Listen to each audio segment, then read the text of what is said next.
I mean, poetry saved my life. Poetry saved my life. It gave me an opportunity to see outside of the condition and the conditioning. You know, you grow up and there are things that become normalized to you. Violence becomes normalized. The violence of language, the violence against black bodies becomes normalized, whether you're watching TV, whether you're watching outside of your window, right? And so poetry for me gave me like an exit strategy. It was like, okay, how can I use language as a means to get out? And like get out, not even like I want to get out of my hood or my environment, just get out of this, like the noise of whatever is being right now. Today's Into Healing guest is Joél Leon, a Bronx-born storyteller, poet, and author of Everything and Nothing at Once, a Black man's reimagined soundtrack for the future. This is Into Healing, and I'm your host, Mira Kaddoura. If you enjoy this conversation, please like, subscribe, and share it with a friend. And don't forget to sign up for our bi-weekly newsletter, intohealing.com/newsletter, for one book recommendation, one quote, and one daily practice delivered straight to your inbox. Hi, Joél. Hi. It's wild for me to be sitting here next to you for the first time. Word. And knowing that I've been connected with you through your words, through your book, through your fight for liberation. Yeah. Yeah. Yeah. I mean, I think collective fight. You know, Collective I mean, fight. like, yeah. I think we're in this together. So, yeah. We sure are. Yeah. You've written My Kind of Charm works in low lighting, primarily in small groups where small talk is limited, and we jump right into childhood trauma and our stances on abolition, liberalism, and X-Men. I definitely wrote that. I forgot I wrote that, but I did write that. Yeah. And I was like, maybe minus the X-Men, but I think I need to talk to Joél. Tribe. Yeah. So let's start at the beginning. Yeah. What was it like to grow up as a Black boy in America? Yeah. You see, we're going to dive right in. We're going to dive right into it. It was a multitude of things. I think, and it's something I try to be mindful of now more than anything when I'm talking about the experience. So I grew up in the Bronx, 188th and Crescent Avenue, for those who are not familiar. And so a lot of my upbringing, growing up in the 80s, Reaganomics era, so like, I mean, peak crack time. And so there's a mixed bag that comes with that. There's joy, I think, in spite of, I think, the circumstances, especially from like the outside world. I think if you're thinking about how media portrays a lot of like neighborhoods, like what we would call like the ghetto or the hood, there was a lot of joy. There was a lot of joy. There was a lot of playing. Also, too, I think a lot of reimagining circumstances. You know, you grow up in certain environments and you learn how to adapt. It's something like I talk to my eldest daughter, Lila, about now. It's like keeping her head on a swivel. It's like it's something we'll say growing up in the hood, where it's like you just have to be monitoring everything. You have to see everything, and that's really for your safety. And that feels like a lot. Like even when I think about it now, like that feels like a lot of pressure. And so I have to be mindful when I tell that to her, because I still want her to be a child, but I also need her to be aware. Because I grew up having to be aware, you know, because not for nothing, a lack of awareness could get you killed. You feel me? So a lot of it for me was fun, joy. It was scary sometimes.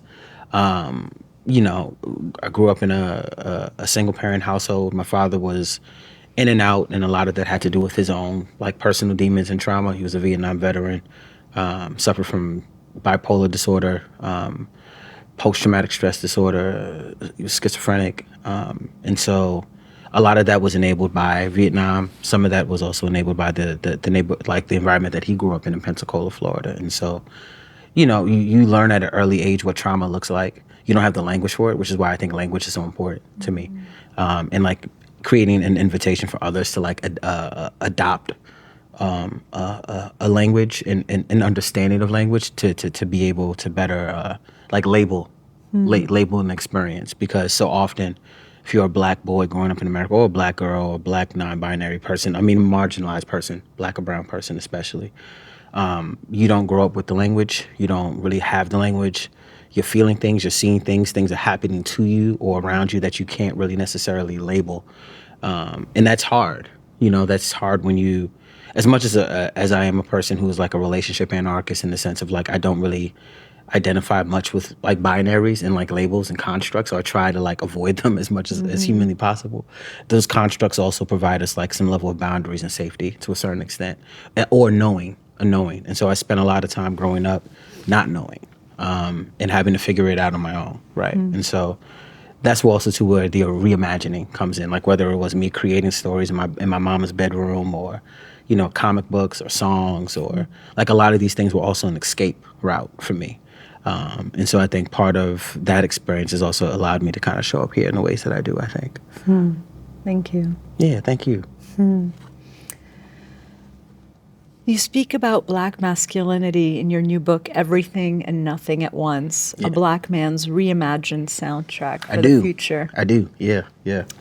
I've pulled a few paragraphs that touched me deeply. Would you mind reading anything that calls you? Yeah.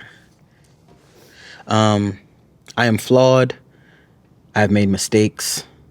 I've been unfaithful. I've lied and misled. I've fallen short of who I have liked to be on too many occasions to count. I will forever be a work in progress. We all are.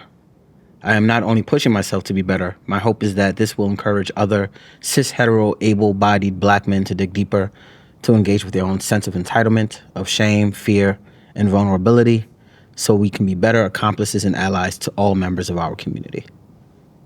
It's not bad. It's not bad. So tell me more about how you became self-aware of your reality. The first thought that came to mind, Buddhism. I think, and it's funny. It's something I kind of struggled with, like identifying that, and primarily because I didn't really feel like a good Buddhist, or like I didn't really feel like I had the right to call myself a practitioner of the faith, because I haven't been to a monastery, or I haven't been to like a silent retreat, like that kind of shit. So I think, but for me, Buddhism really gave me an anchor to which to navigate like mindfulness, gratitude, really. There's a few books I think of primarily. There was Gary Zukav's Seed of the Soul, Eckhart Tolle's the Power, the New Earth, and I think the Power of Now, both. And then also too, Ayanna Van Zant had a book that came out in the 90s. I think it was the Spirit of a Black Man or something along those lines. And granted, those are not necessarily rooted in Buddhism, but I think a lot of the practices that show up in the faith showed up in those bodies of work. And so those kind of gave me a roadmap when I was seeking one. I just ended this really beautiful 6-year partnership. And a lot of that also brought up a lot for me, like a lot of things that I needed to work on, not just as a man, but as a Black man, like my experience with, and my experience really rather in relationship. And it also kind of gave me, it gave me an opportunity to really dig deep about like in that passage, like a lot of my flaws. And I was just kind of coming of age. I had just turned 30. After this relationship broke up, and so there was just a lot of self-discovery and like renewal of sorts for me, and so that became a part of my practice. It's like, and again, it feels like a lot of work, and I think even when I'm saying that now, it is, and it should be.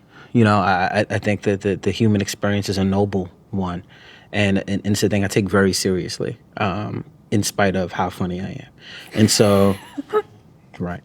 So I think. But part of that work for me is like really trying to tap into to the areas of being that I feel like could use a little bit more elbow grease, a little more oil. Like where am I falling short based on my own standards? And then also too, like I have good metrics. Like I have a partner, I have children, I have community, right? Such as yourself, like folks who are also doing the work, and then also I think keeping me honest. And like that's a really big part of me, and like like being honest, because I spent a lot of time not being honest with other people and myself. And yourself, yeah. Right? And so like this is the safest I felt, and I feel safe now because I'm just honest with myself, and so I'm able to show up in experiences and community with that level of honesty, where it's like an accountability, where it's okay to be called in. You know, I'd much rather a call in than a call out, to be honest. But that's another conversation. But I do think so much of that work of me getting from like point A to like whatever point I am at right now, a lot of that was like kind of mired in like Buddhism and like the approach and the practice of it, and just giving me a thing to focus on, to say, okay, oh, here are some pillars I can work through. Here are some spaces I can work through, and being able to tap into what feels aligned, and also what doesn't, right? You know, and Yeah, so of like course. I have a really good like an idea of like what feels aligned and what doesn't now, in ways that I definitely didn't have like however many years ago. You know. What made you want to reimagine a new vision for Black men? Was there a story or a moment? I mean, I think there were a few Many? moments. Yeah. I think I mean, there's so many opportunities. I think of a dear friend of mine, Buck, who passed away some years ago. He died of a heart attack, and his mother had passed away a few years prior to him passing away. And so, you know, I like to say like Buck, I think, died of a broken heart. He never really recovered from that. And you know, but Buck and I grew up together. Buck was a little older than me, but we come from the same neighborhood. So I remember leaving for college. Like I went to Temple University, and I remember leaving and being like, yo, like Buck and I remember us vividly having this conversation. I can't remember if I was coming back or I just left. But being like, yo, bro, you can leave too. You know what I'm saying? Like yeah, you can leave too, but there were so many, like he like, you know, Buck had a kid really young, and so he just kind of had to go right back. He had to go right to work, and so like at one point we were working together, like we were working in the stock room at this retail spot together, and it's just like one of those things where like you grow up around so many Black men who don't feel like they have options or have choices, and then they get put in situations that ultimately start defining the rest of their lives. And like we don't think about it in that way at that time. We don't have the tools, we don't have the resources. And so even with the book, you know, it's aimed toward Black men, yes, but I really want it to be, I want folks to recognize that it's for all of us. You know, it speaks to Black men because I am a Black man. So like I wanted to make sure that experience was honored. You know, it was honored because it needed to be. But so much of the work for me in with regards to like wanting to reimagine was seeing like seeing so many of us, whether it be folks I knew or like folks I was connected through other people, and seeing stories that weren't being told, or especially seeing my story, my specific story, and like how I kind of came up and grew up not being told in the ways that I knew I could tell it. And I mean, but that reimagining started with me first, you know. So if I can reimagine it for myself, then it creates an opportunity for me to potentially reimagine it for others as well. And not that like that's not my, I don't want to say that's my purpose. Like I'm not here to be a teacher per se. I don't want to put that kind of, I don't want to say egoic pressure on it, but the idea of recognizing there's a level of wisdom that I've been able to garner through my own experiences. And so what does it look like to share that in a way that is intentional and loving, right? And so much of that to me is about the reimagining. It's about the curiosity, right? And then also too, the seeing other Black men in history and Black folks in general reimagining their lives and their existences and their ways of being, and even seeing it now coming full circle. Like I think of folks like Mahogany Brown, brilliant poet and friend of mine who continues to reimagine art and Blackness in ways. You know, my friend Frederick Joseph who reimagines masculinity and patriarchy and what these institutions look like. You know, it's really about seeing the thing and then saying, okay, there has to be another way. Like, and like, is this working? Like, that's the kind of question I like to ask myself. And I think God, whomever God might be in this universe, is like asking me constantly, like, why? So like, I'll answer a thing, and then like the next question will be, okay, why? You know, it's like kids. You know what I'm saying? I'm trying to be as childlike as possible in that process, where it's like, how do we get to the meat of the thing, and how do we keep unpacking it? And sometimes you never get to a resolution, and I think that's okay. But the practice is the unpacking, because the unpacking also then leads to the reimagining too, you know? Yeah, goosebumps. Yeah. In your book, you say to survive where they have told you that survival is outside the realm of possibility. See, I'm going to get choked up saying that. Yeah. That sentence stopped me in my tracks and connected to me on such a visceral level. Yeah. How did writing and poetry enter your life and become a way to heal and to imagine new possibilities? Yeah. Yeah. I mean, poetry saved my life. Poetry saved my life. It gave me an opportunity to see outside of the condition and the conditioning. You know, you grow up and there are things that become normalized to you. Violence becomes normalized.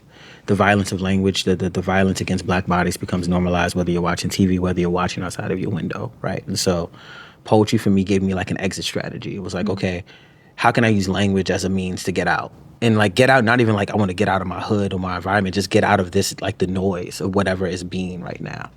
And again, I didn't have the language for it, but I just knew like hip hop, which in and of itself is this beautiful form of poetry, was the gateway for me. It was like, oh, I'm seeing these black men on the screen who feel like superheroes, who feel like folks who aren't accessible to me. You know what I'm saying? Like some folks, they're superheroes with their drug dealers, or it was their parents, you know what I'm saying? Or it might have been like the TV show stars. But for me, it was the rappers, you know what I'm saying? It was Biggie, it was Pac, it was Rakim, it was Big Daddy Kane, it was Nas, it was, you know, and then I got older and it became Lupe Fiasco. It became all these other folks who were doing these remarkable things with language. Because like I wasn't really into Yeats and Whitman, and you know what I'm saying, it took a while before I got into like Ginsberg and Kerouac. It was, for me, it was like the hood, these hood poets who were taking the things that we were all seeing collectively and putting them to music and to rhythm. And that for me, whatever, that felt like a call. Like that felt like a clarion call for me. Like, oh, I can hear myself in this. You feel me? And so I was never like, yo, rap is gonna get me out of the hood per se, but it was more like, yo, this is the thing that I need to be doing, you know? And I don't know what that is, you know, or what that was, but poetry gave me an opportunity to like stretch myself. And then also too, just like explore. Like I've never really been a big traveler person. You know what I'm saying? Like I'm not I got mad passport stamps, so I'm trying to go see all these different places. You know what I'm saying? And no knock on anybody else who does. I think it's incredibly important.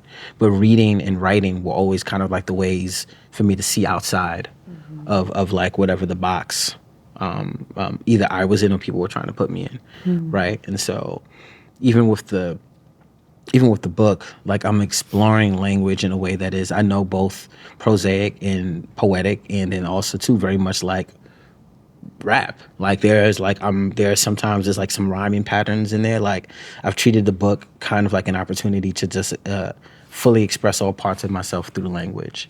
And also it's like a guidebook. I wanted to give us an opportunity to see language in different ways, in ways that I think shift the paradigm, hopefully, and also kind of allow folks to extrapolate their own experience out of mine.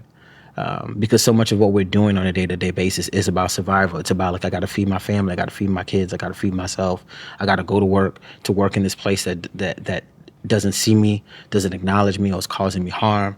And then so like, where can I find some level of reprieve, you know? And language and art were that for me. They still are, you know? Yeah, they are. Yeah. In your book, you say, no one taught us feelings. Nobody taught black boys how to feel things. No one around us knew how. And I can empathize with that a lot, growing up, how I grew up in wars. Yeah. You know, there's no space for feelings when you're in such survival mode. You're in fight or flight mode, right? Yeah. How did you learn to feel your feelings? My mom, Linda T. I think I was always feeling my feelings. I think I was always a bit more feminine. I was always a bit more open. I used to joke that this is horrible, but I used to think that I was like the reincarnation of Dr. King when I was like, younger. It's ridiculous. It's absolutely ridiculous. But it's because I played Dr. King in the second grade play, and I was like, okay, this is it. I am now Dr. King. I've now taken over his throne. in second grade. This is my job. So good. Yeah, I was ready. So like we'd be playing like football in the street. I'm like, come on, y'all. We get into like a fight. Like we gotta make some peace, y'all. Like, I don't know. What's wrong with me? But part of it was like, yo, I'm walking this line where, I don't know. For me, it's just kind of always been, I don't know. It's been imperative for me to like seek outside of the thing, seek outside of the thing. And so much of that was kind of given to me by my mom, because I could watch my mom. And my mom is showing up in these very simple ways, but like what my mom did, and it's something I've learned. Like I had a conversation with another father some years ago, talking about his daughter, Nia Witherspoon, brilliant playwright, and I was just asking him about him and his wife raising Nia, and he was like, the best thing we could do was get out of Nia's way, and it was a thing I took home with me. Like my daughter Lila was maybe about a year old at the time. And so it made me think of my mom in that way. Like my mom just kind of got out of my way, and some of that is because she couldn't get in my way because she was working late night. She was working a late night shift at Jacobi Hospital for like 34 years. And so, there was a lot of time where like she'd be like, she comes home, she makes dinner, you know what I'm saying? She makes sure my homework is okay, then she goes to sleep and she has to go back to work. You know what I'm saying? And so that period of time when she's sleeping and getting ready for work is me playing, and it's me figuring out the world. And my mom was never like, you're gonna be a doctor or a lawyer, or nah, it was just like, my mom still says it like, like reach for the moon. Like she wants me to kind of just reach for the thing. And so that's what I did. I just reached for the thing. And the most accessible thing to me was art. But that art, I think, allowed for it allowed for me to re-feel. Because like I was always writing about my feelings, whether it was me liking a girl or me, I was writing like love poetry like way too early. It was bad too, but I mean, it's elementary school. You know what I'm saying? Well, what can you do? You know what I mean? I like you, you like me, 1, 2, 3, I don't know. But so much of it was rooted in like, I'm feeling things. And I knew for whatever reason inherently I needed a way to express it. And so some of that came out with imaginary friends. Some of that came out in like, the comic books, but it was like I was always feeling something. And that makes you a target in the hood. That makes you that make like, even now, I'm, in my neighborhood, I'm looking people in the eyes and I'm saying good morning. And like even as Black men, there's always this kind of like what do you want from me? You know what I'm saying? And it's like love. I'm not trying to, you know what I'm saying? And like when you're conditioned in a way to see love as not a possibility, really, or like you see love very much through the lens of like heteronormative romantic ideas, as opposed to love as a conduit for change, for evolution, for connection. And that's what love is for me. And so much of that is like before bell hooks, before anybody else, it was my mom who kind of laid out that blueprint for me. And not even just so through language. Like my mom told us she loves us all the time, but it was more through just her actions and her availability, and also just not trying to crush my dreams. My mom, she didn't have time for it, to be fair. You know what I'm saying? She wanted to, she's busy. You know what I'm saying? She at work. Dream away, brother. I got stuff to do. But, so much of it was like, she was just available for them. Like my mom was at every single school play, and if she couldn't, my stepdad would be there. Like it was just these very small things that let me know that it was okay for me to dream a little bit. How do we make room for Black boys to feel their feelings? Love them. We have to love them, and we have to love them in spite of. I think so much of our love is conditional. It's you make some great great grades, get A's. There's so many mistakes that we don't get to make. The one mistake might land you in juvie. It might land you in jail. It might land you in the wrong place of law enforcement. It might land you in the special class. It might land you in the principal's office. It doesn't lend itself to us being able to express ourselves in a way that's not judgmental, and so that's the practice. But like so much of that's because we don't know how to do that for ourselves. When I see folks who show up in ways that I think are closed off to the idea of reimagining like what a Black experience looks like. So much of that is because we're closed off to experiencing a new way of being for ourselves, you know? Like, and if I'm open to that thing, then that means I can be open to other things, you know? And so a lot of that is like, love them, but also we have to kind of love ourselves, you know, in spite of, because I don't think we love ourselves in spite of. I think we have a hard time showing grace for ourselves, which is why we have a really hard time showing grace to others.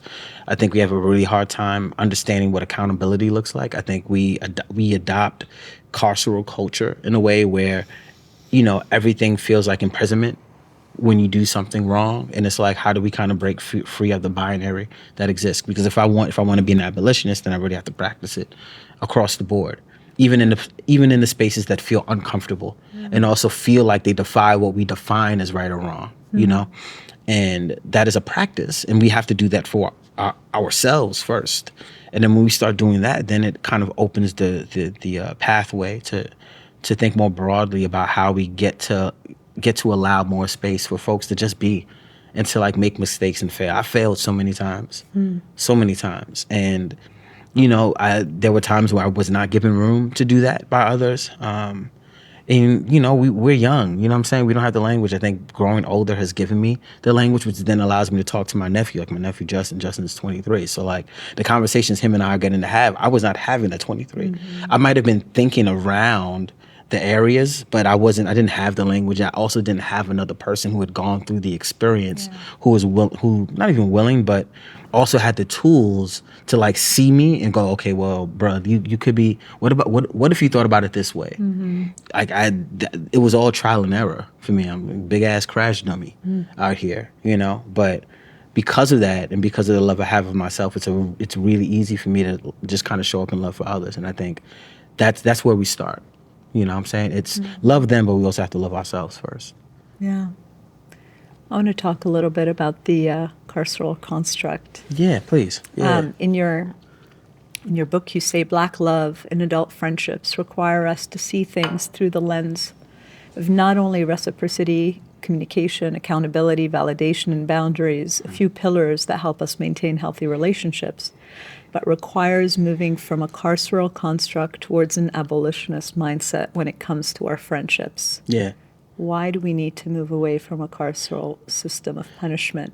And why is punishment not serving us? I mean, like, do you want to be imprisoned? Like, what? You know, I know you don't. I know you don't.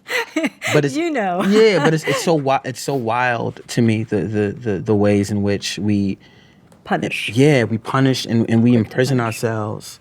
Like punishment, you know, and so much of that is rooted in the ways that we've learned how to justify right or wrong.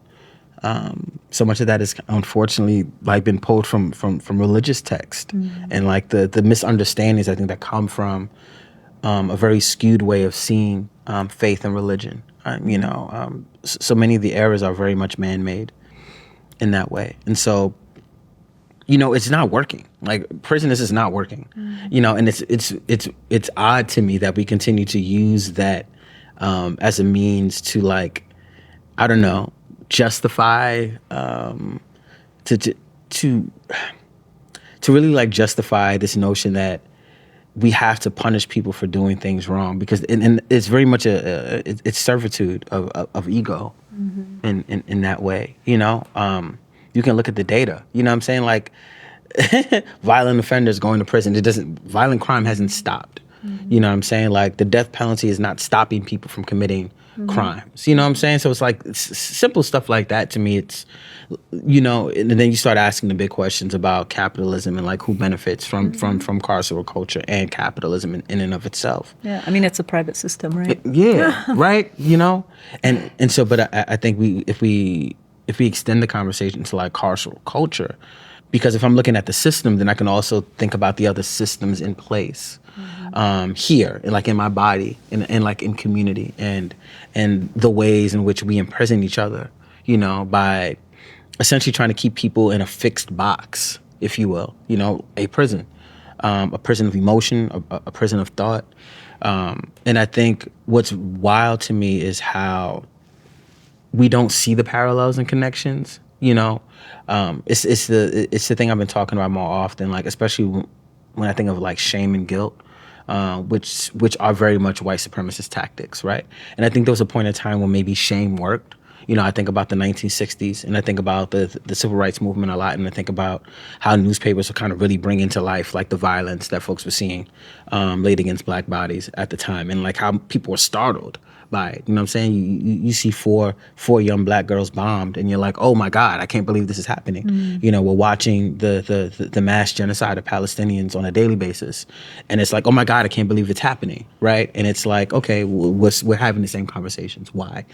And so much of that is like a justified punishment for what people deem to be a wrong. It's the same way we think about terrorism, and it's like, who is the terrorist? Who are the people creating the labels? And who are the people who are using force to justify, their actions? And so all of that is rooted in this notion of like, we have to punish people for what we deem to be wrong, and then we have to ask ourselves like, who is the judge of that?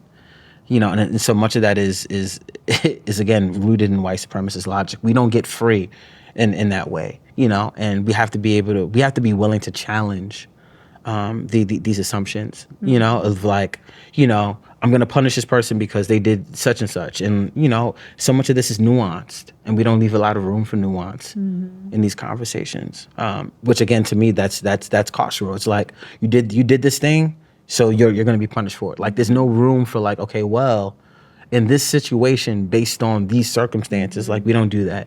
And that, to me, all like that limits how we get free. That limits liberation. I think it actually keeps us from it in very small, simple ways. I can look at Instagram comments, and go, okay, yeah, we're not getting free anytime soon, because we're missing the plot. We get caught up in these really minuscule arguments about things that don't matter much at all. When people are dying, people need water, people need clothing. Women need tampons. You know what I'm saying? Like, these very simple things that I would in any other circumstance would not even be a question.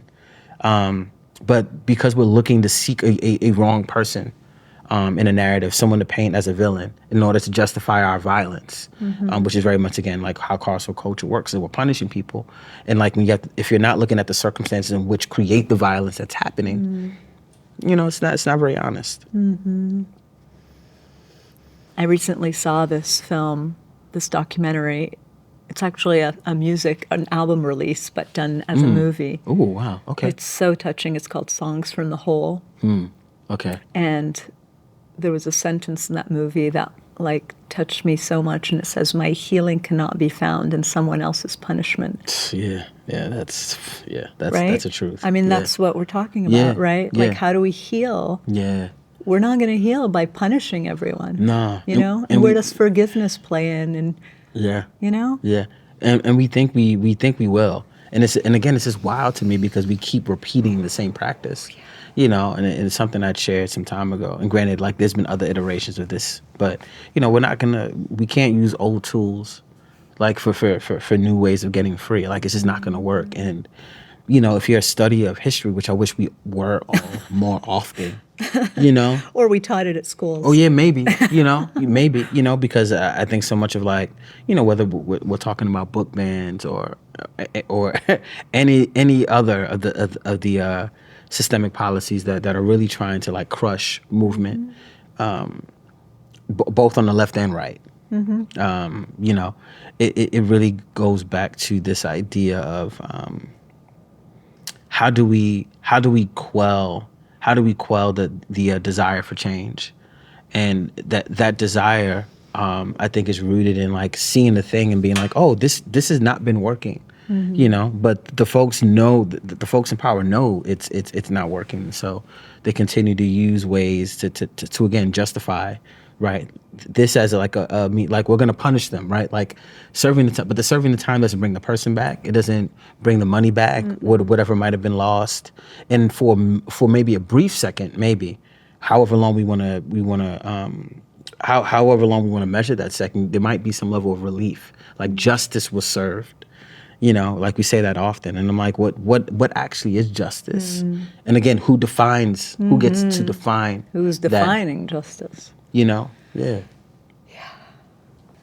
So Toni Morrison wrote, "The function of freedom is to free someone else. Let's talk about collective liberation. Yeah. Yeah, let's do that. So Black Palestinian solidarity has been spoken about from everyone from the Black Panther Party to Malcolm X to Angela Davis and James Baldwin, Mark Lamont Hill. Yeah. Can you tell me a little bit about your journey into collective liberation? You know, it's interesting because I've garnered like a new level of like community. Unfortunately, since October 7th, and there are folks who are kind of like in community with me on social prior to, who have like it's been said a few times where it's like I really enjoyed seeing like the evolution of you is what I've heard. And you know, I say thank you, and then I also in my mind I'm like, well, the I've been talking about love since I don't know when. And what I've always tried to make very clear for people is when I've been talking about love, I'm not talking about love in the heteronormative romantic sense of how we think about love and how we think about love as a way to bring people together to make a baby. You know what I'm saying? Like that's cool. But for me, love is really about the thing that can catalyze a movement and can radicalize a movement and can radicalize people.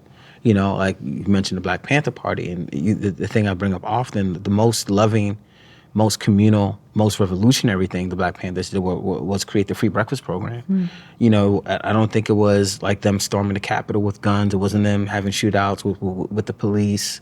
It wasn't like the black berets and the black jackets and the leather. You know what I'm saying? Like even a 10-point program, incredibly important. But like that free breakfast program, you know, that's the foundation for welfare as we know it today. It created an opportunity for us to see love in full force, because like they said, we see a hole, we see a gaping hole here in our communities. How can we support the people who need it the most? And that is an act of love.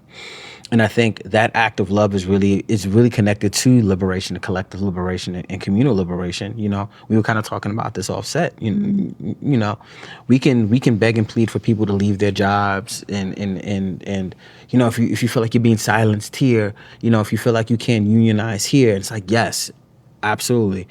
And also, you know, again, when we talk about the nuance, like, do we have mutual aid set up? Like actual mutual aid where communities can support each other, and we don't. And so much of that is anchored and rooted in capitalism. Capitalism has separated us. It has separated communities so that people, like, you're seeing it now. You know, I can go into my, like, DM requests on Instagram.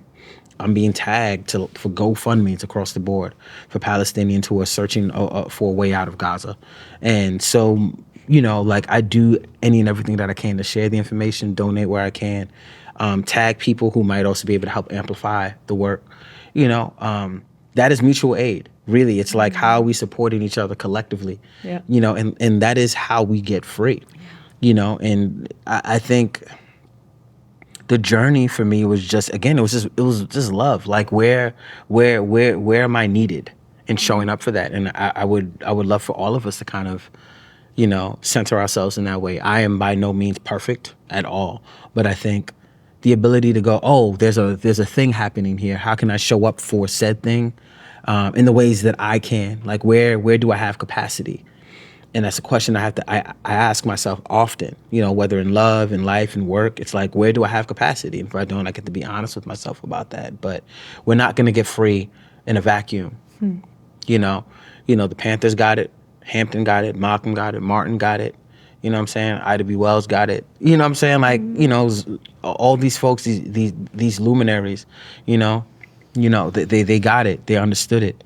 And so for me, even now when I'm looking at, as much as we're like witnessing and bearing witness to a genocide of epic proportions and across the globe, right? Like, you know, whether we're Sudan, right? Congo, Yeah, you know what I'm saying? It's what I've been seeing is like, you know, I wouldn't be sitting across from me if it wasn't for collective liberation. You know what I'm saying? Like if we weren't seeing each other and really also seeking some way out and seeking hope. And to me, that's what collective liberation is about. And so that journey for me was really about seeing the thing and calling attention to a thing. It was really a no-brainer for me. And then also, too, it's like I can't call attention to a thing until I have real institutional knowledge about said thing, you know? Like being very much aware of what has been happening and but you're getting pushed in comments like, well, if you really knew the history, and it's like, okay, cool, let me go double check, and then you're like, oh wow, I really know the history. Oh, shit is really fucked up. You know what I'm saying? And so much of like collective liberation is about knowing.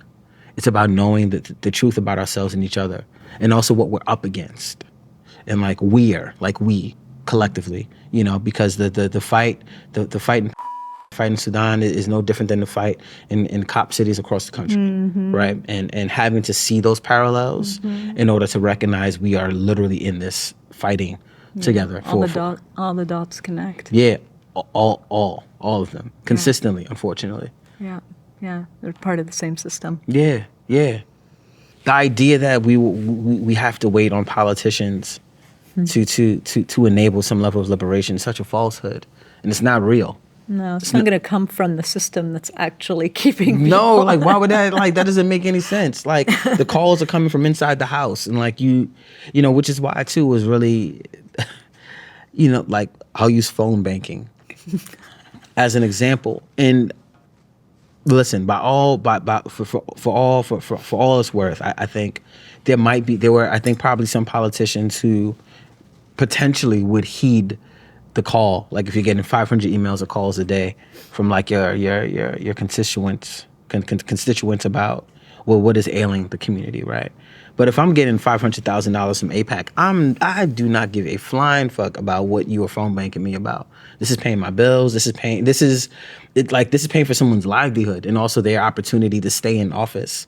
And like so much of that is rooted in power. Like, why would I give that up because you're calling me? I don't care.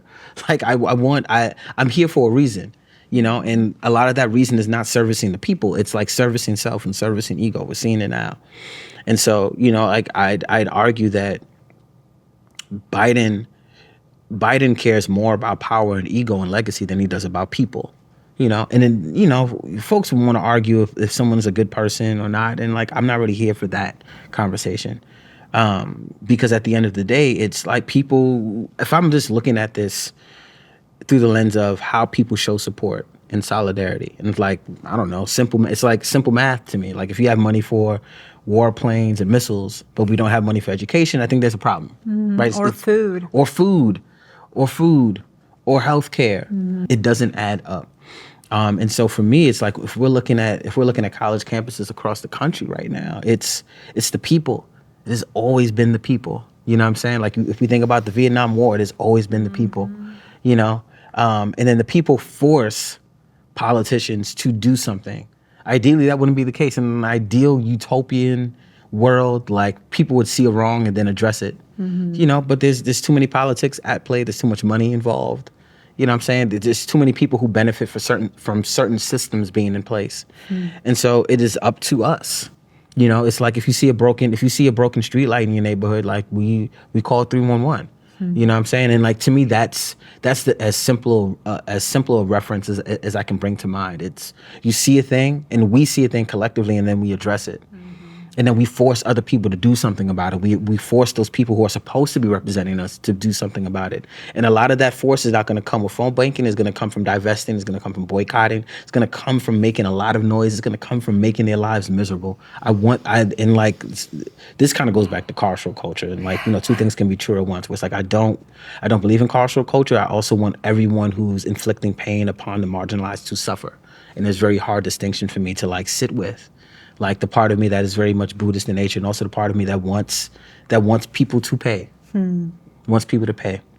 And the way you do that, if we remove ego from that, is also by hurting their pockets and hurting their chances. That's why BDS is so powerful. Right. Yeah. And hurting also their chances for re-election.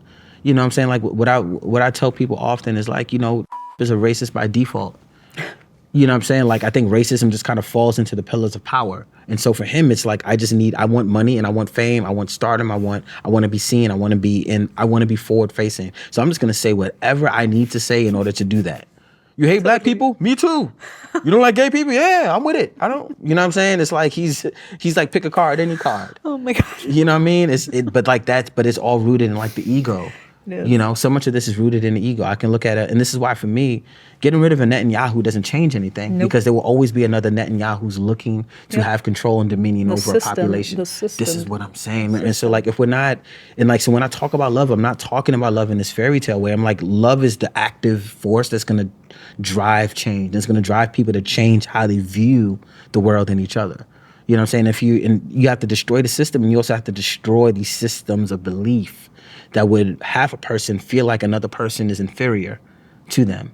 You know, that is a power dynamic. That does not change with a law. That changes with the actual politic of the person. You have to change the people, you know, or put them on a spaceship and send them away. You know, that's my ideal scenario. Put all folks who are not for the liberation of all people someplace else that is not causing harm. You know, because at the end of the day, it's you have to change the mindset of the person, or which is very hard to do, right? Because you can't really change the mind or heart of an oppressor. Or what you do is you give, what I've always said is like, I don't want to change racist to anti-racist. I just want to give anti-racist bigger bullhorns.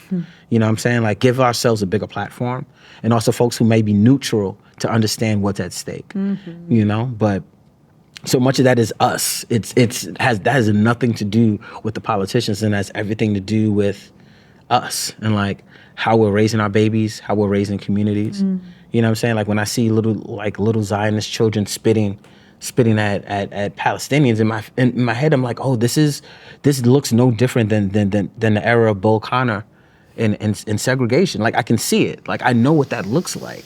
Yeah. I know what the indoctrination looks like. But like that indoctrination is like, that's not a political system. That is a system of belief and people. And so again, it starts with us, because those people then grow up to be politicians. Oh, yeah. Those people then grow up to be soldiers. They grow up to be the folks who are enacting laws, who are enacting judgments on others. And so it starts at a core, the core principle is us first.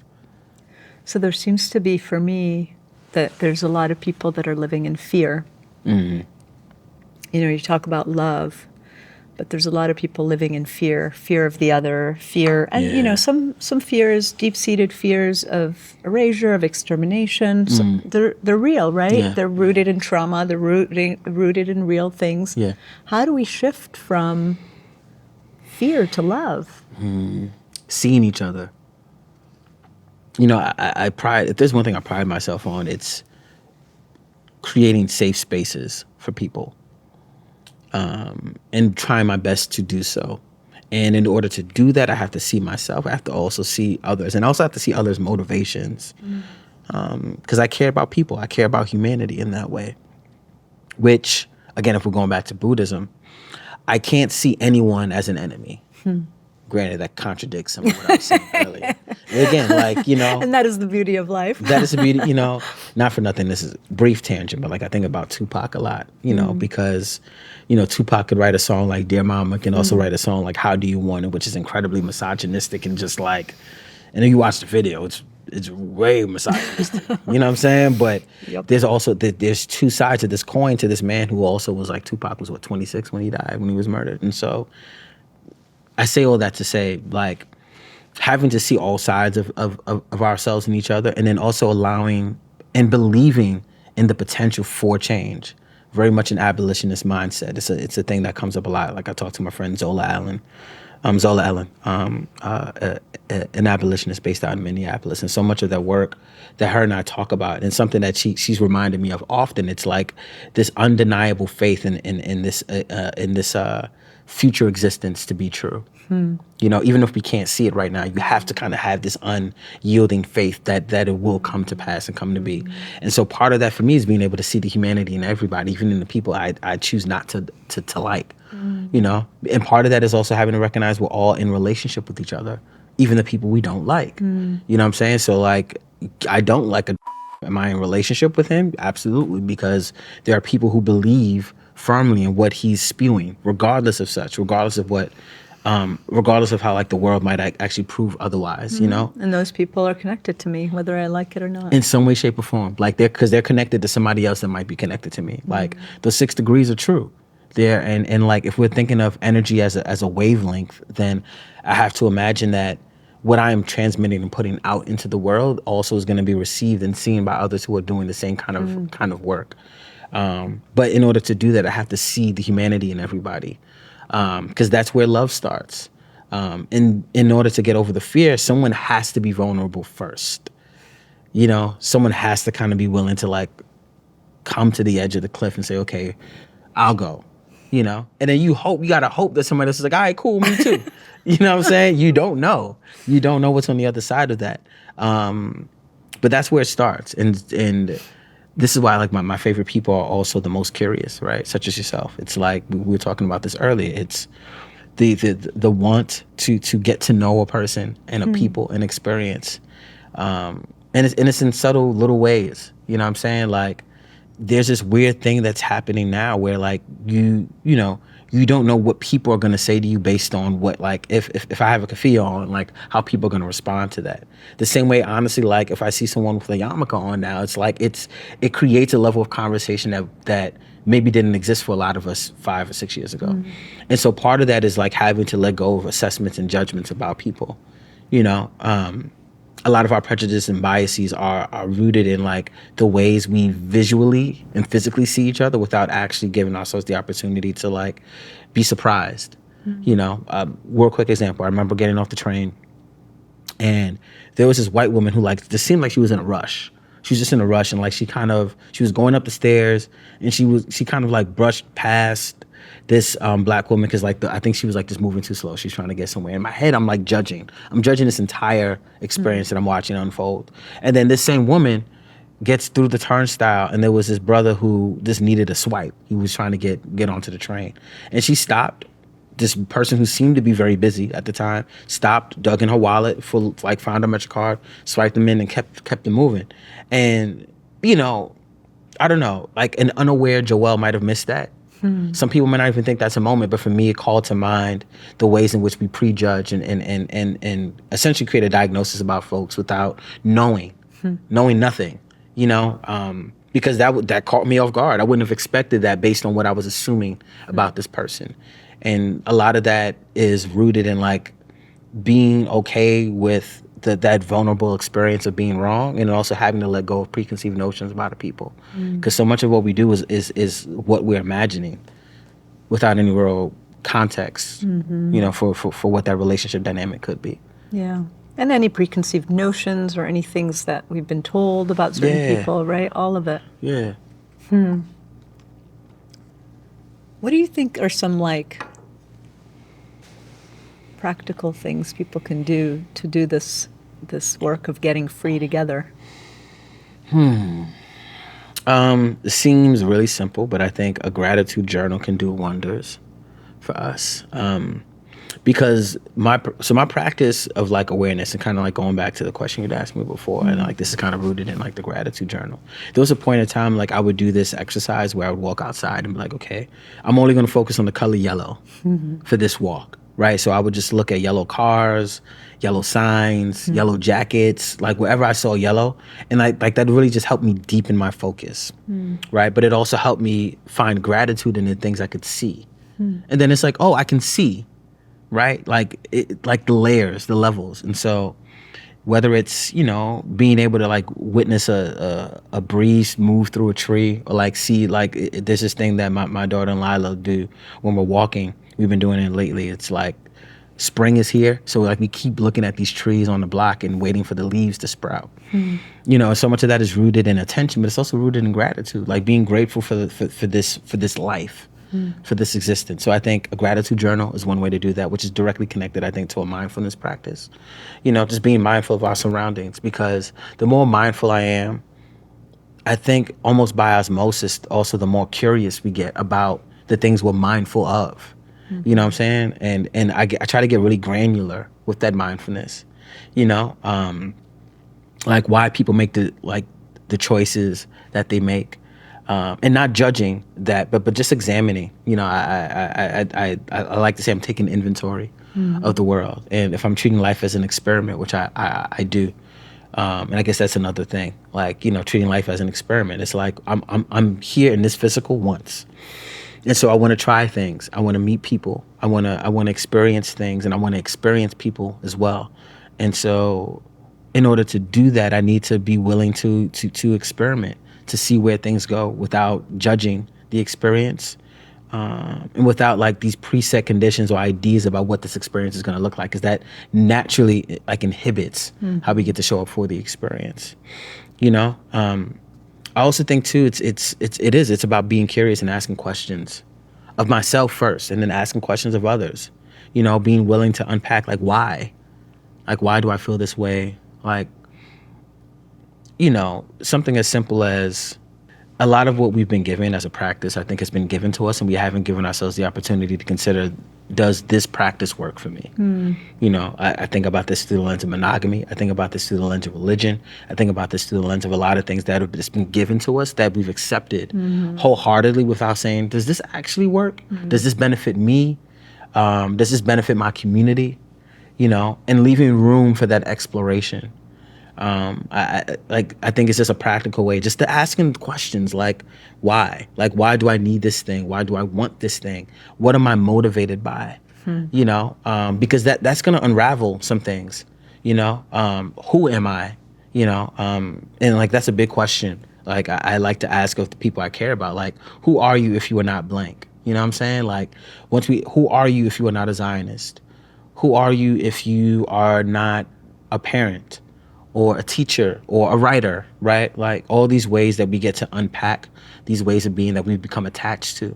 And a lot of that is the fear, because letting go of that thing and unraveling that thing also opens the door of like, oh, okay, well then who am I? If I've identified myself as all these other things. And that gets to the core of being, I think. It's almost like stripping away all the things that you've either been taught to believe or you've been told to believe, and trying to get to the essence, right? Yeah. The essence of who you are, which is love. Yeah, You know? Like, I mean, I look at my kids and they don't even know hate. They don't know hate. Yeah. They've never been taught hate, so why would they know hate? Yeah. You know, all they want to do is be kind to people. You know, it's like hate. You are taught hate. Yes, absolutely. Like, and I love you framing it that way. It's like, I'm just trying to strip the fat. Like, and if we can start doing that and like get to the core, get to the real meat, right, of who we are, then I think we're getting somewhere. Hopefully, you know. Yeah. Abolition. Yeah. Abolition says that harm is just part of being human. Yeah. Right? Yeah. Ain't it? Yeah. We're gonna cause harm. It's just our human nature. Yeah. But then how do you forgive? How do we do better? How do we not just go to punish, right? Yeah. Let's talk about that a little bit. It's a beautiful question. There's this notion that if I love you, I'm not going to hurt you. And I get it, you know, but I think that also disavows the truth of, to your point, of human nature. You know, whether intentionally or not, we are going to cause harm. You know, if it's not to a partner, it might be to an insect. It might be to our community or environment. It might be through third-party experiences. Like if you are holding an iPhone 12, 11 or above, you know what I'm saying? It's we are not exempt from that. Like, you know, we are harming somebody by being part of the system that oppresses some people. Yeah, and so like I think discernment is a skill. It's a skill. It's a skill that I wish we were taught more often, because on one hand, someone could say that in an argument, right? You know, would be, you know, well, if that's the case, then I gotta, you know, you're just gonna walk around naked, I guess. You can't do nothing. And it's like, no, that's not what we're saying. What we're saying is just to be mindful of the ways in which we cause harm and try to limit the harm that we cause, you know, in this world. Because everyone is subject to it, and everyone is doing it on some level, macro or micro. And consciously or unconsciously, right? Exactly. You know, and so I think it's something this word has been coming up a bit more often these past like 2 weeks or so for me, but acceptance. And acceptance comes with the ability to see a thing for what it is and to be with that thing regardless of how that thing might make us feel. Which I think, again, if we're thinking about this through the lens of Buddhism, like acceptance also omits suffering, you know, because suffering comes when we cling to a thing, when we cling to this idea of something as other than what the experience is, you know. So it's like, I don't want the hurt. I don't want to feel the hurt. Well, the hurt is here. You know, you've lost a loved one. You're watching these extreme levels of violence happening on a daily basis. It's happening.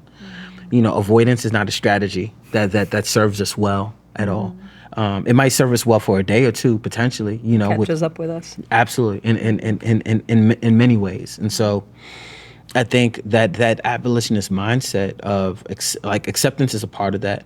Accountability is also part of that, and accountability of self first and foremost, I think also creates that invitation for forgiveness. You know, because people, and then also too recognizing that forgiveness does not necessarily mean you and I are going to be in community with each other. And again, this is the discernment comes in, where it's like, what is the harm, and what was the harm caused? How are both parties involved in harm, both the person who's caused the harm and also the person on the other end of the harm? How are they feeling about potentially engaging in community again? I think community gets to play a role too in Oh, huge. you know, if we go back to carceral culture, you know, we throw people in jail and we act as if they're not going to come back home. Right? Like they're just not going to be part of our community. And so what tends to happen though is like we do everything in our power to ostracize said people who have been. So then what's the point? Really, it doesn't create an opportunity for change and for growth. And then I think we poison the water in that way. We poison ourselves really by continuing to lean into that. And so I think the acceptance is a part of that. The accountability is a part of that. And those two things, I think, and the discernment then allow room for like the forgiveness to happen. And again, I have to remind folks, like, that forgiveness does not mean that they're not being held accountable. I think we think sometimes that if you forgive a person, it means that the harm that they've caused is now just kind of swept under the rug. And it's not. We acknowledge it, we accept it, and then we also work towards some level of understanding, acceptance. And like the forgiveness does not mean you like this person. It doesn't mean that you are now best friends, you know what I'm saying? But it's that the forgiveness really is about you. You know, and I've heard some folks say, like, I don't need to do that. And I'm like, that attitude of like, I don't need to do that already tells me you actually do. Like forgiveness, because what forgiveness does is it opens the palette. It opens the palette of love that exists inside of all of us. Yeah. Or else you're closing yourself to your own love. Yeah, and like that doesn't feel like a future or a present I want to be in at all. You know, like that limits how we get to liberate ourselves too. Yeah. And if liberation is the thing that I care about, then I need to be open to the possibilities. Yeah, our capacity to love each other is only as big as our capacity to love ourselves. Right? Yeah, bingo. Ooh. I want to talk about community a little bit, just because I grew up with a lot of community, and I think because I grew up also in war, so when so much is taken away, community is really the only thing that helps you survive. Yes, yeah. Yeah, like what's the role of community in all this, and how important is it? I mean, you know, like, you know, I say community is everything. Community is everything. More so than money, than like I think romantic partnership, than I don't know, your work, like community. And you know what I want us to feel. I want us to feel free enough to like find community everywhere. You know, some of the conversations that I've been having lately have been about reframing how we think about work, because we go in, it's like, I'm just here to get a check, and I get that. But if work was enjoyable, you know, and so much of that work being enjoyable is not about having like a foosball table in an office setting, or like, you know what I'm saying? This is like, whether I'm going to work at, you know, Popeyes or some like a magazine, you know what I'm saying? It's really about having a place where I feel safe enough to show up as myself. That's what I was going to say. Like safety is such like the heart of community. That's how we stay safe. Yeah. That is how we stay safe. That's how we, you know, try to protect each other from harm. Yeah. You know? And if that's front of mind, which is really such an act of love, it's like, how can I keep everyone here safe? If we're all thinking in those ways, it doesn't mean we're not going to harm each other, but it then means we're going to be able to have a conversation about the harm, and also find some level of retribution, and like find a way out together, right, as a community. I don't know, like so much of my work is rooted in that, and I've found salvation in community. I found art in community.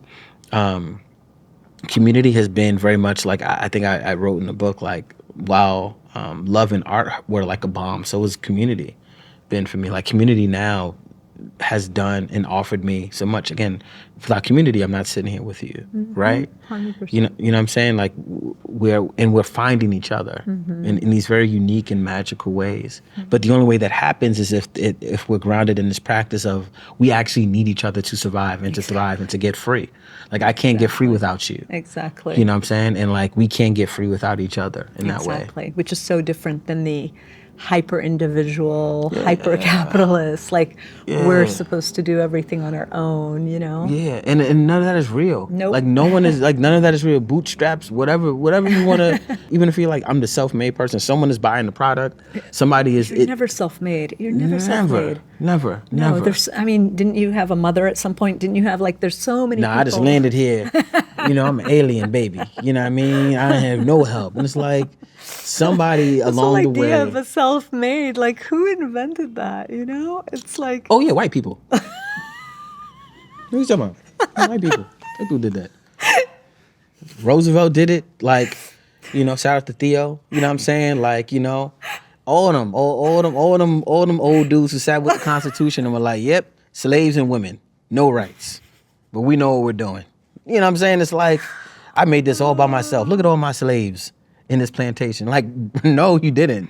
You didn't at all. I'm pretty sure there was a heap of people who share your last name, who had a large stake in how this world came to be, how this country came to be, how these colonies and these cities and these states came to be. Yeah. I can walk past Wall Street every day if I wanted to and recognize the amount of sweat, blood, and life that was given in order for folks to, like, bankroll their hedge funds.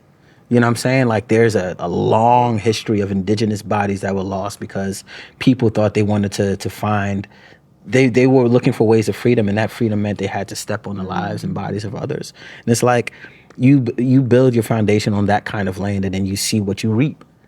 And like, you look at these college campuses today, there's community there, and like, we are reaping what has been sowed, on a very fundamental, foundational way,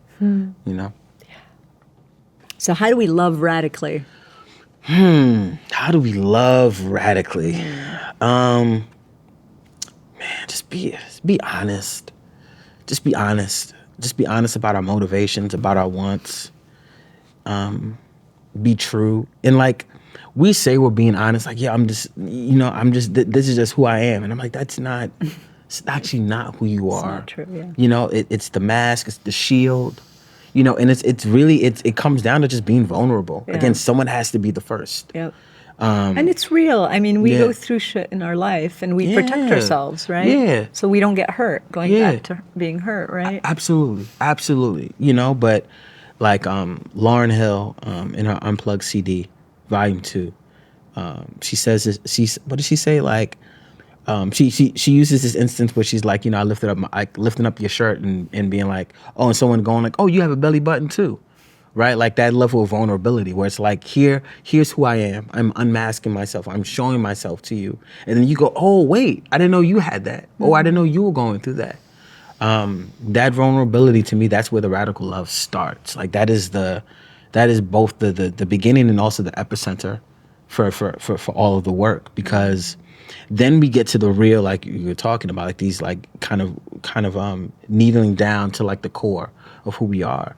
And like, it's stripping the layers, it's stripping the mask. And it's just like, what else? Like, what else do I need to let go of? Like, what else am I clinging to? These ways of being for myself, and also these ideas of self and these ideas of the other. We other each other a lot, and there's no vulnerability in that. But like, the real vulnerability is like, I've caused harm, or I'm saying, like, I need love today, or I need a hug today, or I don't feel good about myself today, or I'm sorry I did this to you. I wish you hadn't have done this. I need you.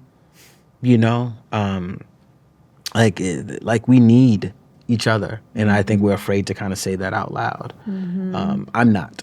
What I'm saying? Like, I need people to buy the book.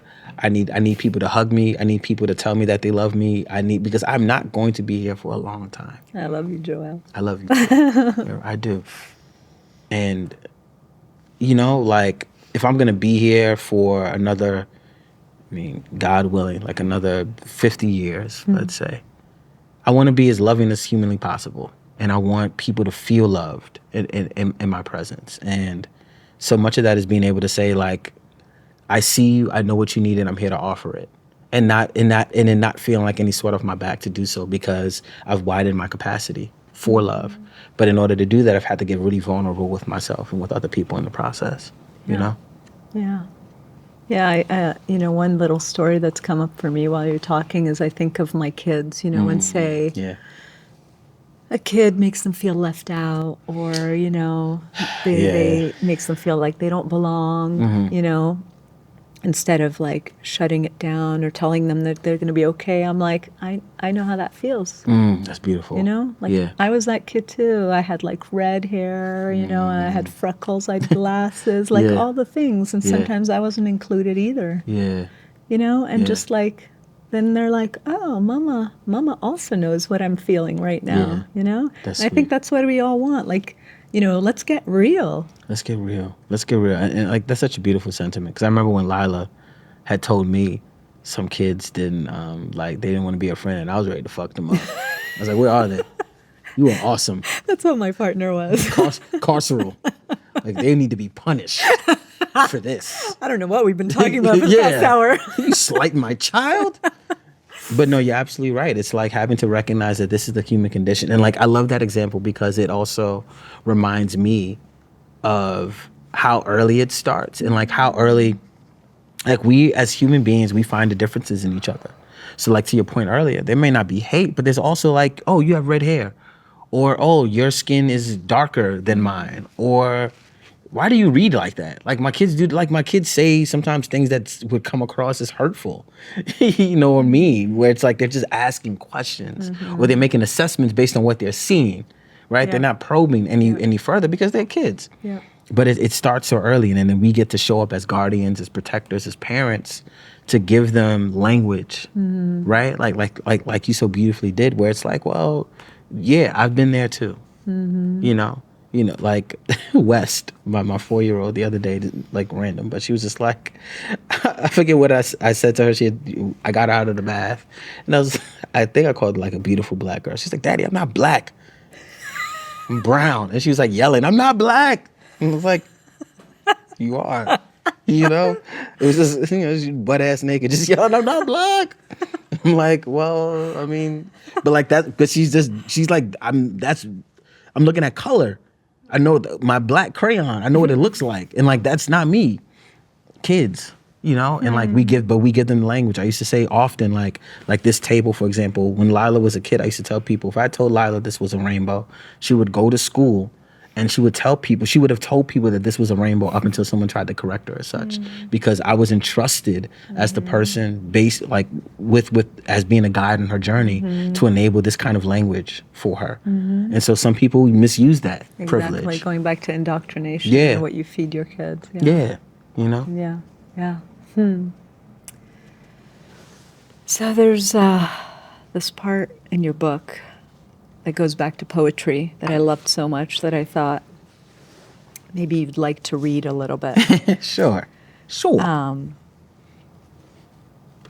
It's a little bit on 2 pages. It starts here and then it goes Okay. into there. But you can read as Okay. much as you want of it. Oh, yeah. But I yeah. love it. I loved do. it. I mean, do. it actually inspired me to write a couple poems. What? Yeah. That's awesome. That's the goal. Like, I want more people to like write poetry. Some people like hate poetry. There's some people who are like, oh, because they don't understand it. I'm like, that's good. That's part of the practice too. It's like, what are you getting from this? Like, I feel like poetry is like a lingual, like Rorschach. It's like, what are you seeing here? And like, whatever you're seeing is the thing you're supposed to get from it. Like, people ask me, what did you mean? I'm like, what did you think I meant? And like, that feels like really like esoteric and like seedy and like, whatever, and heady rather. But I'm like, I want you to be able to reimagine what this feels like in your body. Like, so much of it is like less about like how you're interpreting the language, like in the mind, but how you're feeling the language, and where is it landing? Like, where is it landing is like a really crucial part of that. When I wanted to die, I wrote a poem. Then I wrote more poems. Then I read poetry, and even the things that didn't make sense reset themselves. Poetry has saved my life, has saved many lives. That has not changed and will not change. Please, Write all the poems now and often. Break them open with your teeth, with a pen. Take them from the pit of the stomach and shout them out, make them loud. Poetry will be our greatest soundtrack, our ears to the streets. Soapboxes replete with box sets of the latest and greatest, from street corner church revivers, from porno turned photo all-stars, from those that study genetics and the laws of tea and pottery. So good. Thank you. So good. Yeah, thank you. I mean, for me, it was just kind of the reminders of where poetry can come from, where poets come from. And if we're talking about labels, who do we assign the role of poet and storyteller? You know, my mom is a storyteller. You know, I record my mom. Anytime I get the chance, I record her. She doesn't know I'm recording her. You know, or maybe she does, and she's playing the fool. I don't know, you know. But, like, you know, I'll be trying to record on the low because, you know, my mom is 76.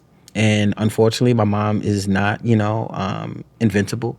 And so who will tell her story when she's not here?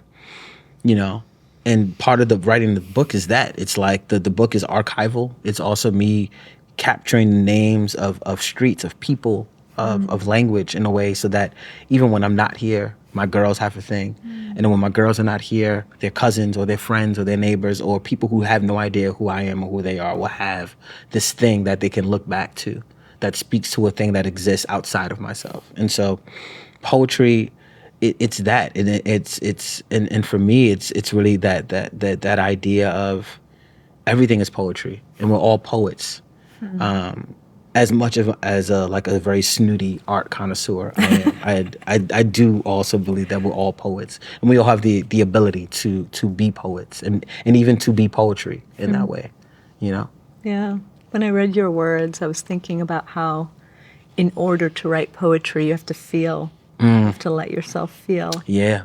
And how powerful that is, because we spend so much time kind of suppressing and bottling our feelings, right? But poetry, like, asks you to feel. Yeah. And I feel everything.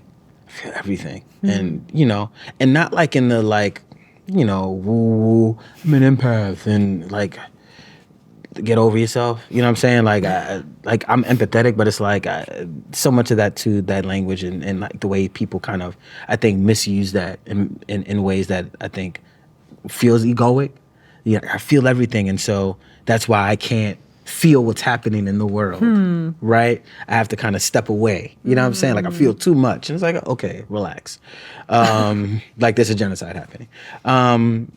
You know, but poetry requires us to feel deeply about something, anything. You know what I mean? And like that when we talk about getting free and collective liberation, like that's where it starts, that vulnerability to be able to say, I can access this feeling. Some of us can't. Some of us don't know how to because we haven't been given the tools, the language, or the resources. And so like that's where folks like you and myself come in, I think, where it's like creating room and space to question, to be curious, and then also too to give folks language to get curious and to question, and to also give folks language that enables the process to start and to see things in ways that they hadn't before, you know? Are there any tools or practices that have helped you through this whole healing journey, healing and liberation journey, that you could share? I think breathing deeply and right, and seeing how that feels in the body and in the lungs. So much of that is presence, and like being able to come back to that when like I feel adrift or I don't feel like I'm present. The more you do it, the easier it becomes to kind of click back into that, right? And so like that's been a big part of that for me. Writing, for sure. You know, people ask me about the book and like how. And it wasn't hard to write about the traumatic things because I've been talking about and writing about the traumatic things for as long as I can remember. Because that was my practice. That was the way I was able to save myself. Because when I didn't have a person who I felt like I could turn to, I could always come back to the language. And that language also allowed me, it's like no different than when folks journal. And like I encourage folks to like not just write in your journal, but go back and read it. Because you'll start seeing like, oh, you know, because we get older and we get more language, we have more experience, and that experience and that language allows us to see our older versions of self in ways that we hadn't before, because we're not in that experience anymore, you know? And so the writing, Rest. People ask me about like rest, like you do so much. I'm like, I nap. You know, I nap and I rest and I put myself first. Like we're both parents here, and it's the thing I had to remind my partner of. It's like, listen, the babies are going to be fine because we love them. Love is going to be in the space. I need you to take care of yourself. I need you to be mindful of that. And I need you to feel like it's okay to like do things for yourself. Actually, you need to do things for yourself in order to create a healthy environment for children. I think our children need to see us living our lives as adults, as human beings. I think they need to see us mess up a little bit. I think we need to be able to have conversations with them about those things. I also think like, my daughter was really sad about me leaving this weekend. And I was like, I love you. I'm sorry. And also daddy travels sometimes. And you know that, right? And like, it's going to be okay because I'm going to be back. Yeah, that's the thing. I'm always like, mama comes back. She always comes back. And like they need those reminders. And they also need to see that. They also need to be able to see you living your life and doing the things that fulfill you. Exactly. And so that also I think comes back to the presence. Yeah, I of mean, mind. yesterday my 5-year-old said, Mama, are you still filming Into Healing?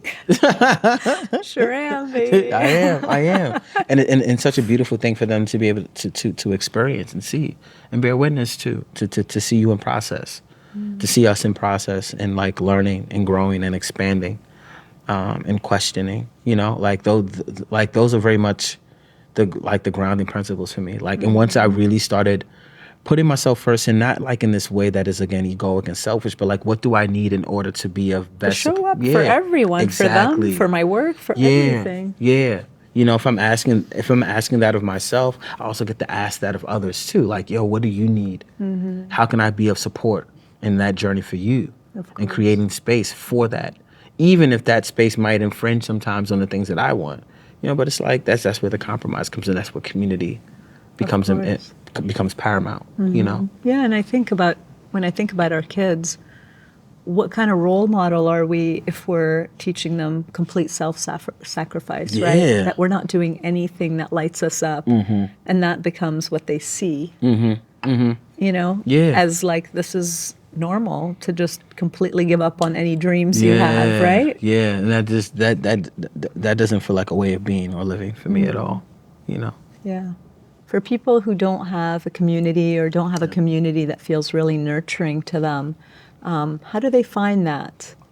And, I think of myself of like, going to a new place and not having a lot of community, how I've kind of leaned on just the ethers to kind of stay in touch with my people or find new people that kind of share values, share passions, all that. And because it's not just our physical community, but it's also conversations we're having, DMs we're having. It's people that we feel see us, that we see. Yeah. Right? I love that you framed it that way because it's even when I'm talking to young writers about the process of writing, and it's like so much of the book, not a whole lot of it, but like some parts of the book were written on Twitter. They were like either like affirmations I had shared or like tweets of things or even Instagram captions that started as a thing. I was like, oh, this actually feels like a good body of text for an essay. And I say that to say like in conjunction with like community, it's like it's everywhere. We have to just be willing, I think, to probe and to find it. And like, granted, nothing can replace like physical community. Like we need to like see each other, to feel each other, to touch, like to hear, but like this is also why I send voice notes a lot to people. I love that. Yeah, because it's like it's the easiest way of communication for me, and it's also I love also hearing a voice on the other side. And so for those who might feel ostracized from community or don't have community, like it's hard, it's a practice, but like again, it comes back to that vulnerability. Someone has to take the first step. And if it's the thing that you seek, then it's the thing that you have to be willing to put yourself out on a limb for a little bit. And that could be really hard and really scary. And so much of that is like really being able to we can start with like a mindfulness practice, I think, first and foremost, because that fear of like, I don't want to rub people the wrong way. I don't want to push people away. I don't want to seem weird or, I don't want to seem like out there, whatever the case might be. And it's like, it's the risk we have to be willing to take in order to ground ourselves in something bigger than ourselves, which is community and that communal energy. And you're gonna like again, we talk about our children, like you know, Lila wanting to be friends with kids and when she was 4, and then those kids not reciprocating that. Those kids didn't, but like a whole bunch of other kids did. And you know, there's a childlike innocence that comes from like you watch children play. You know, like they'll walk over to somebody like, hey, do you want to be my friend? Sweet. That is a really scary thing for us to do as adults. It's really hard for us to go, hey, I think your shoes are cool. Where did you get them?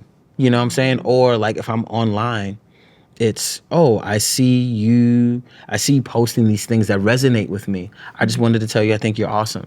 You know, I'd love to grab coffee or tea or virtual coffee or virtual tea, you know. And then there's so many places to actually congregate and find community. Like, especially if you're in a place like, okay, let's say if we take it offline, you know, where are the things happening that I'm interested in? Like if you're the person that loves Dungeons and Dragons, I guarantee you there's a Dungeons and Dragons group in your city. Cause they motherfuckers is everywhere. You know what I'm saying? D&D, you know what I mean? But like there's also like if you're into chess, if you're into I don't know, if you're into polyamory, if you're into marriage, if you're into Catholicism, if you're like all these things, there are communities for those things. And so like, you know, if you're recovering, if you're in recovery, you know what I'm saying? Like there's a community for the thing that is always going to be seeking more community members for it as well. And so I think that's where it starts. It's just like being open to also what are the things that intrigue us, what are the things that we care about, what are the things that we love. And then being open to like seeking those things out and those people out and to be vulnerable in those spaces. And sometimes going into that space doesn't mean talking. You know, sometimes it just means about being in the energy of the community. You might not say a word for the first 3 weeks. Somebody might come up to you and ask you. Like, those are the things that, like, again, it comes back to that vulnerability practice of being willing enough to put ourselves out there in order to, to reap the greater reward of love that's on the other side of that. Yeah, you know? like, hey, I'm feeling this or I'm going through this. Yeah. And suddenly people just come out of the Yeah. woodwork going, me too. Yeah, you know, like, and then, like, if we're getting really curious about that experience of like I've lost a parent or I've lost a pet, there is especially in this age that we live in, there is a group for everything. There's a support group for everything, and finding those things. And so the only way we know what those things are, with those, whether it be the passions or those pain points are, is really getting curious about our experience and our existence and asking questions about what am I sifting through, what am I feeling. You know, is this grief? Is this loss? And what kind of grief or loss or joy am I feeling? Oh, I really love writing, or I miss my dad. Okay, there's probably a group for that. There's probably a community for that in some way or somewhere, you know? Yeah. How do you feel about healing communities as a Black man? Good question. You know, I think, and we were kind of talking on the side about this, right? Like, so much of like how we think about healing, how we talk about healing has been very much co-opted, right, by whiteness. But if we're thinking about healing modalities and we're thinking about healing as not just the language but as a practice, like that's ancestral. You know what I'm saying? Like the yoga poses, like the building shrines, right? The Energy work. We all have it, right? Tarot, like all this, like Connecting to the lands. Hoodoo, like farming, gardening, like yes, all these things are so much like it's embedded in the Black and brown experience globally, and has been. And so I think a lot of the ways we get to like detach ourselves from like the ways in which we think healing maybe isn't for us as a practice. I think it's really about accessibility. I think it's about accessibility and about representation for sure. Like, you know, when I think about even writing the book, you know, granted, I don't want to say like the book was meant to be healing. You know, if that is the case, wonderful. But I think, I mean, for me, it was healing writing it. I think, but it was more like I have this language that I want to share with the world, and I didn't really have someone who felt accessible and who also looked like me in that way, if that makes sense. Like, I'm very accessible. You know this. You know what I'm saying? And so like, from whether it's a DM or an email or even just out and about in the world, like I want to touch people. I want to see people. And so with that, I think too, there comes this I think there comes this responsibility to recognize I need to make sure the language isn't dense. I'm not talking to people through this like philosophical, inherited Eurocentric standard of talking through and being with. Like I also have to know my audience, and that's not about dumbing down the language, but it's really just about making sure I'm communicating effectively in ways that feels understandable and resonant to the people I'm communicating with and to. You know what I'm saying? Like the way I'm going to talk to a Black 5-year-old might be different than the way I'm going to talk to a 32-year-old Black man. Maybe. And like we might be saying the same things, I might just be saying it in different ways because I have to recognize also to the experience of the person I'm sharing space and time and energy with. And so a lot of the ways that we get to show up as healers and folks who are healing, right? And healing, not healed, but healing, right? Because it's an ongoing process, right? It's a never-ending cycle. I think that work is really embedded in making sure it feels accessible to those who don't have the resources or the tools or the language, and making it feel like, like when I'm talking to a person, I need to be cognizant of their experience. And I get to ask questions about their experience and make sure that the message I'm sharing and delivering in that space we're engaging with is effective. It's an effective use of their time and mind.